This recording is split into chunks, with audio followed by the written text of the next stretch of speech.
Hello everybody, Calamity here, and this video ends up kind of being long, so let's just hop right into it. Today's video is going to be about floor 12 in the Spiral Abyss that just reset. The Spiral Abyss's effect this time around is every time you heal, you do a shockwave that deals true damage. Now my only problem with this is it doesn't really tell you how the damage for the shockwave is calculated. Is it based off the heal? Is it just a set amount of damage? Regardless though, just bring a healer. It could be Barbara, it could be Siegewin, or if you got the new Mizuki, of course, all of them. That's why the effect is what it is. There's a bunch of healers in the banners, and all of these characters can just heal either on field, off field. Any healer will trigger this event or effect. So the other thing I also want to point out is floor 12 yet again has first and second half different effects. I don't know if this is like the new standard going forward, or if Hoyoverse is just still trying something out here. But regardless, on the first half, your swirl damage will be increased by 600%.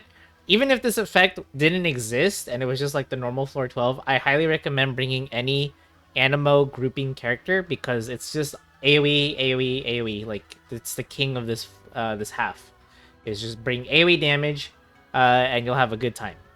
Second half is literally your best single target damage. Yes, there's a 75% charge attack cryo damage bonus, but I'm using two teams here that don't take advantage of either of these effects, just to prove to you that, hey, you don't have to pull for whatever's in the banner or have the characters already. Like, obviously, if you do use them, have an easier time than I did. Like, if you have Ganyu, I highly recommend her for the second half. Milk Ganyu works wonders for dealing with all of the enemies there. But regardless, no matter who you bring, your best single target for second half is highly recommended because you will not fight more than one enemy at a time.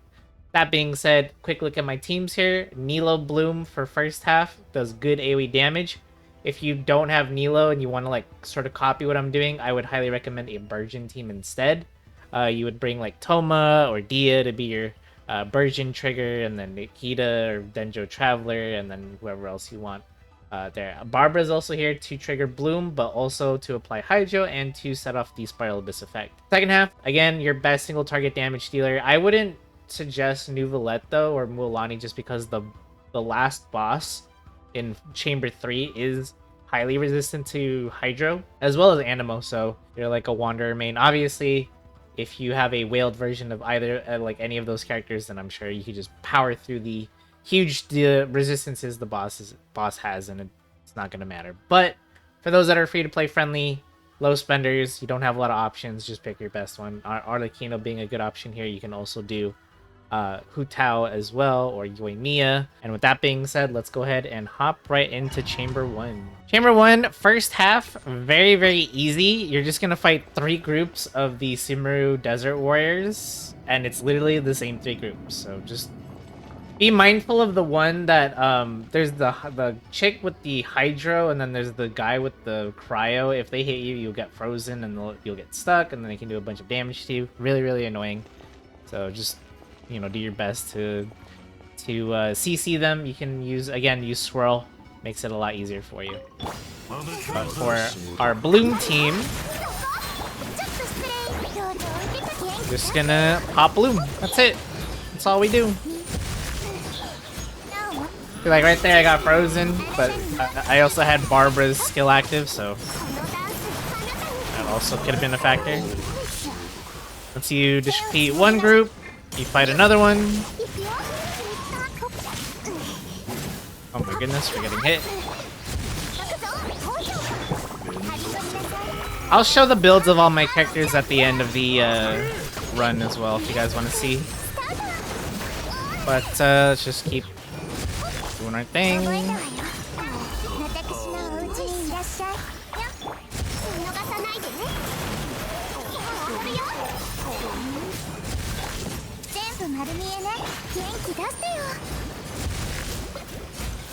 Thank you, Nikita.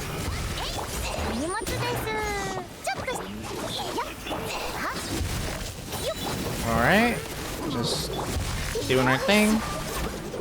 They got frozen. Yeah, the cryo guy really annoying. Just watch out for him. All I can really say, and then finish off that last dude. There's the first half. Not too bad, right? Especially, again, if you're using Kazuha, he's doing a bunch of extra damage. If you got Lanyan, if you got Mizuki, sucrose, etc., etc. You're having a good time. Next up, second half. I'm messing up the rotation with Arlecchino, but that's okay. It's just a Ruin Guard. You are gonna fight the Ruin Guards one at a time, like I mentioned before. This is why the only thing that matters for this chamber is just your single target damage.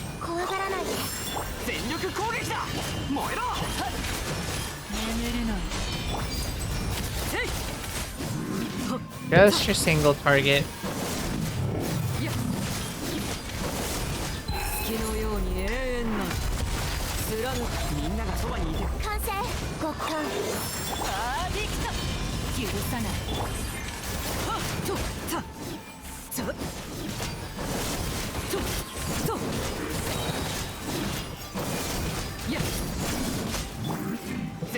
Yep, they spawn in a clockwise position, so it's pretty easy to just follow where they spawn.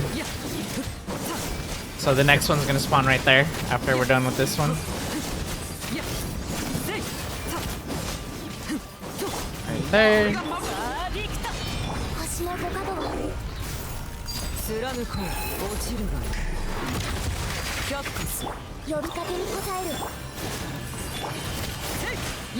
I'll just go ahead and finish it up.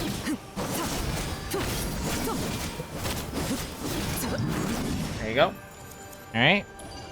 Easy first chamber one. Alright, second half is pretty easy, to be honest. It's just gonna be a bunch of hill trolls. You just want to focus the big ones. I think they're just called like midi trolls or whatever. The bigger ones with the axes, just hard focus them. All the smaller ones are just gonna naturally run towards you anyways, so they just group up.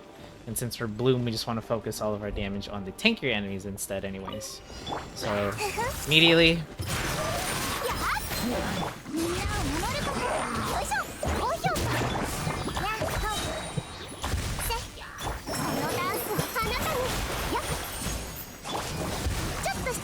There we go again.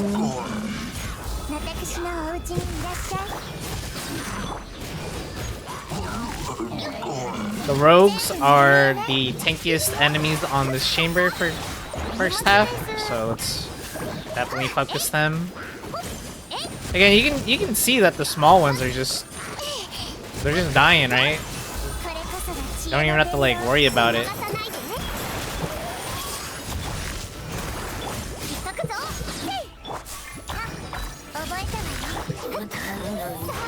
You're gonna get one more pair of these axe miniature dudes.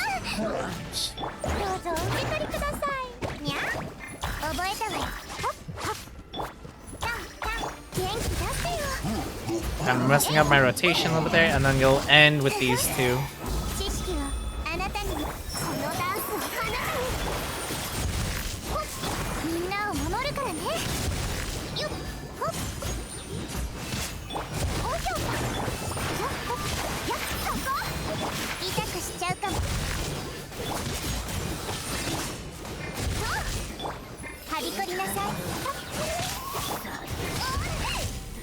Want to buy our second half as much time as we can, but if you do take a little longer on that one, don't feel too bad because the boss here isn't too horrible of a fight. It's just the one, I forgot what it's called. It's the one that makes the gravity low and you can just jump over its attacks really easily or just shield through it, whatever you want. But yeah, it's just this boss, the prototype field generator thing.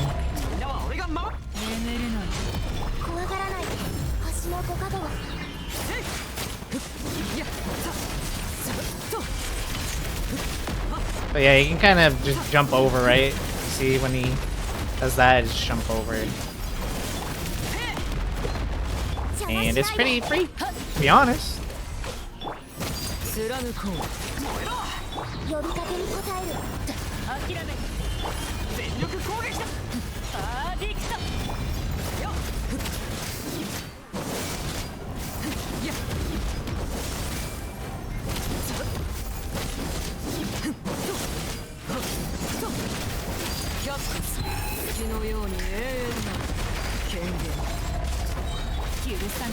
One more rotation, and it'll be dead.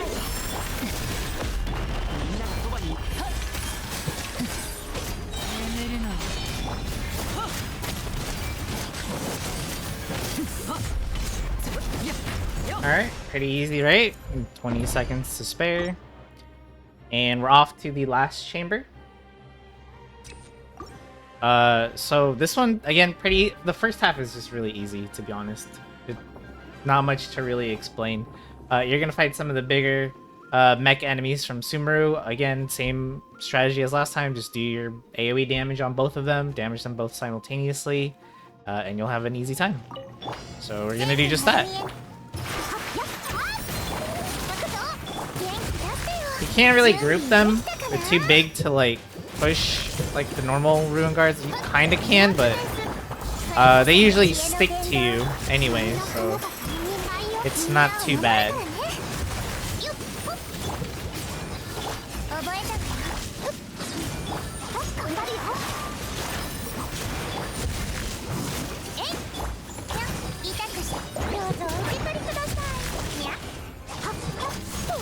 Again, kind of like look at their health a little bit, make sure you're just damaging both of them. Just make sure their health is around the same spot.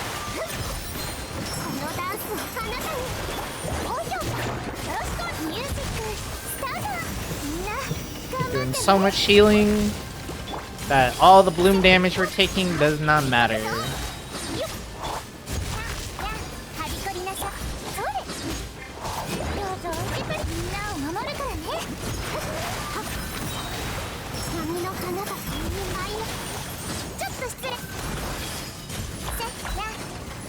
Bam! Just bloom, bloom, bloom all over the place, just exploding everywhere. That's all you gotta do. Again, if you don't have bloom, Virgin's gonna do equally as well, if not better, depending on who you have. Also, just any AoE damage in general. If you also just did, you know, like Raiden Shogun is good there. Or if you did Electro Charged, Overcharged, just all that stuff is really, really good. Anyways, last chamber, you're gonna fight the I forgot what it's called. The boss, the Solitary Suani from Leeway. It's the tiger boss. The reason I recommended you bring any cryo, it doesn't have to be a main DPS cryo, is because this boss needs to get frozen and you need to shatter it so you can just stun it, making this boss basically free.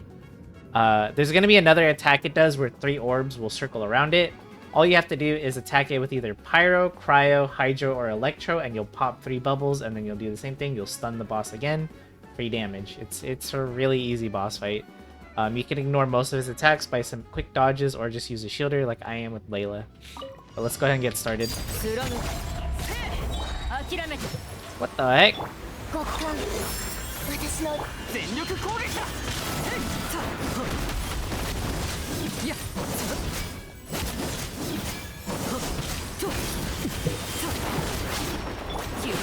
You'll see a prompt and it'll tell you when you should freeze it. But if you're constantly doing like freeze damage, like I am right there, you can see that it didn't really matter. You just keep freezing it and it just literally falls over.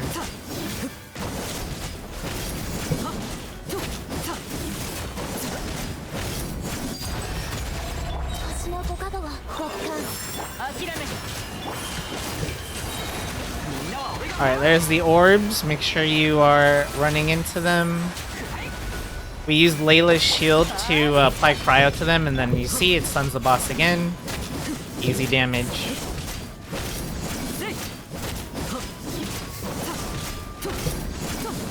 Easy, easy damage.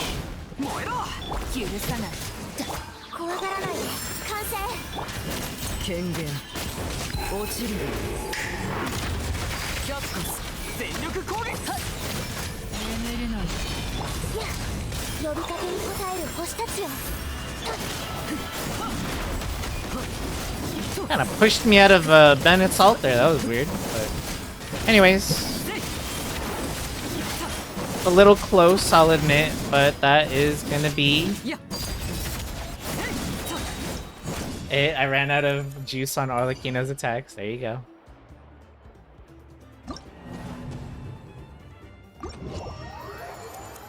Again, I know it's hard to make guides for these things because, you know, someone's gonna watch this and be like, well, I can't do what you did. I don't have those characters. It's not fair. There's tons of other characters that could easily clear Chamber 3. Again, it doesn't have to be Arlecchino, you have Hu Tao, you have Yoimiya. Give them the supports they need, and they will also just easily clear the Spiral Abyss for you. Like, again, or if you pulled all the Natlan characters, Malvika, gonna do really good here. If you got the Burning team with Emily and the other dude from Natlan, easy time.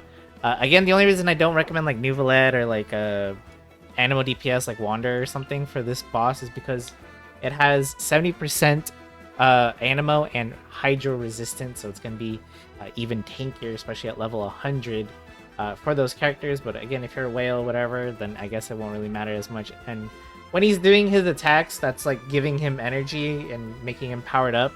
His resistances go from 70% to 270% resistance.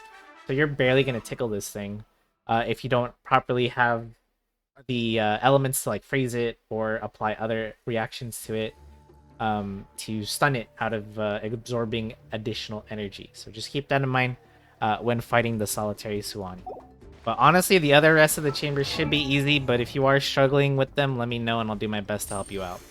That being said, let's go ahead and just take a look at the builds for the characters that I use, and we're out of here. So in just in case anyone's wondering, I do use the Skyward Blade on Bennett. It's a standard weapon, but if you're looking for 4-star options, there's a ton. I mean, you could just give him...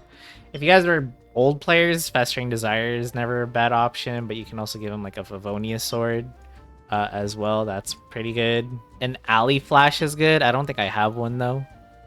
If you do have one, that's okay. Blackcliff Longsword is a free weapon from Paimon, as long as you do wishes. So there you go. Artifacts, Noblesse Oblige. He is built primarily as a support. Energy Recharge is the biggest stat you can get for your Bennett because he needs to be able to just burst consistently. And then the rest of his main stats are just HP percentage for more healing. Sans has energy recharge and then just healing bonus on the circlet. Or you can also do HP bonus as well here. He is at C6. Not that it matters for the team I use. And his talents are 1, 8, and 12. Here's my Layla at level 90. She's also using a Favonius sword. She's using 4-piece Tenacity of the Millilith set. So she's applying 20% attack buff, and she also gets a shield strength increase of 30% because her elemental skill can hit enemies, so it's pretty reliant. There you go, HP percentage on the goblet, Sans, and the circle, and then she's just built for her shield, which is HP scaling, so HP percentage. Excuse me, I was gonna say HP recharge. You can get some energy recharge on her if you want, but as you can see, mine has like none. But totally optional. She's only at C3, so she could be even stronger with some more constellations. Her talents are 1, 8, and 11.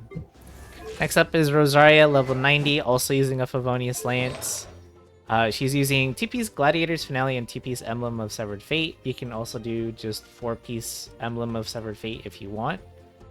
But she's just built as a sub-DPS slash support, so lots of energy recharge, crit rate, crit damage. Crit rate is also especially important for her. Overall, cryo damage goblet, and a crit damage circlet. She is at C6, and her talents are 1, 11, and 13. Speaking of Hu Tower Gaming, by the way, they're getting a damage buff. If you did the theater this month, you're getting a nice little boost there if you haven't built them already or used them. Anyways, my Arlecchino is 90 with her signature weapon because it looks really cool. She's using the Fragment of Harmonic Whimsy set, just built as a DPS, and her artifacts have not changed since the last time I used her, so it's the same thing. Crit rate, crit damage, attack percentage, a little bit of energy recharge is okay. Not the worst thing to get. Crit rate, circlet. Pretty standard stuff. She's at C0, and she is at 10, 10, and 9. Now onto the Bloom team on the first half. I know I went over the second team, or the second half team first, and now I'm doing the first half second. Sorry for that little confusion. But anyways, Nilo, level 90. She doesn't have her signature weapon, although I do plan to pull for it on a rerun. She's using an event weapon. In fact, it's an Inazuma event weapon from, I believe, 2 years ago now, maybe even 3. I lost track of time here. Anyways, she's using the Tukabo Shigure event weapon at Refinement 5. I just gave it to her just because placeholder weapon. She can also use a Ziphos Moonlight as well, but it's just a stat stick, honestly. For artifacts, TP's Tenacity, TP's Voracash's Glow, you want to stack as much HP as possible on Nilo, just so that her Bloom does as much damage as possible. Her Constellation, she's at C0, excuse me. And her talents are 4, 8, and 8. For those that don't have Nilo and are curious about her, you can actually just leave all of her talents at 1, 1, and 1 if you want. It's honestly all about the blooms with her. Next up is Nahida, which I've showcased a bunch, but she's still the same. 90. Signature weapon. Deepwood memory set, built as sub DPS slash, sub DPS with some crit rate and then like energy recharge, all that good stuff. Elemental mastery on all of her main stats, of course. That's very important. She is at C0. You have more constellations for Nahida. She's busted. One of the best characters in the game still. And she is at 7, 9, and 9. My Barbara. Same as ever. 90-90. She's using a Sacrificial Fragments just for the fact that it gives a bunch of elemental mastery. But also keep in mind, double the elemental skill means a lot of hydro application. Not that you can stack to your rings, it just means like at the beginning of her using her skill, she does a lot of like elemental or hydro application with her skill. So it's really nice for Bloom. Anyway, she's using the Flower of Paradise Lost. This makes her Bloom damage do even more. Huge emphasis on elemental mastery. That's why you won't see it highlighted, but all of them have elemental mastery either as a substat or the main stat. That's why she's sitting at a little under 950 elemental mastery. She's at 942. She is at C6, but that doesn't really matter. Talents are 8, 11, and 9. Again, for Bloom, this doesn't matter. If you want to upgrade her talents more, you can, just for some more healing, but it's not a big deal. Last but not least was my Kirara, level 90, Livonia's Sword. She has the 2-piece Voracasha, 2-piece Tenacity, same as Nilo's build, but this is just so she can be a better support and have a better shield. Built primarily as just a support, so just HP percentage, a little bit of crit rate because of Livonia's Sword, but HP, energy recharge, and that's pretty much it for Kirara. She's only at C2, so if we had even more constellations, she would be doing a bit more support for the team, which is always appreciated. And her talents are at 1, 9, and 8. And that's going to be it for this Spiral Abyss guide. Hopefully this is helpful to somebody out there. If you have any questions, maybe you're still struggling on some of these chambers, feel free to ask in the comments down below. If you have your own tips and advice, feel free to share them as well. And to share what teams you use to clear the Spiral Abyss, because I'm very curious to know what y'all used instead. Because again, you don't have to use the buffs that they give you. This isn't Star Rail where you're completely screwed if you didn't pull the latest 5-star character or anything like that. You can easily beat it with, hopefully you got some 5-star characters of your own, right? With some well-built 5-star teams, even 4-star teams can do it as well. And, it's not as much of a struggle. But good luck to you if you're doing the Spiral Abyss. Let me know how it goes, and I'll see you all in the next video. Thank you all so much for watching. Don't forget to leave a like and or subscribe to the channel.